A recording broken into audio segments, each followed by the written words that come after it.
Policia e Lushnjës dhe i Divjakës ka ndaluar 2 shtetas për vepra të ndryshme penale.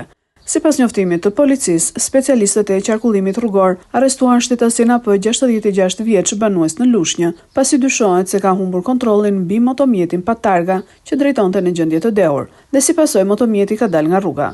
Aktualisht, shtetasi AP është në kujdesin e mjekëve dhe jashtë rrezikut për jetën. Ndërkohë, specialistët për hetimin e krimeve të Komisariatit të Policisë Divjak referuan materialet në prokurori, ku nisi procedimi penal për shtetasin EÇ për veprën ndërtimi i palishëm. Gjithashtu dje në Komisariatin e Policisë Lushnjë kallëzoi shtetasi FM se i kishin vjedhur një vegël muzikore në automjet. Po punohet për identifikimin dhe kapjen e autorit ose autorëve të vjedhjes. Në orët e para të mëngjesit në fshatin Golemi Madh dyshohet se si pasojë një shkëndije elektrike ka rënë zjarr në një fabrikë për përpunimin e mbetjeve të ullirit. Si pasojë pati vetëm dëme materiale. Grupi hetimor po punon për dokumentimin e rrethanave të rastit. Materialet procedurale ju referuan prokurorisë së Fierit për veprime të mëtejshme.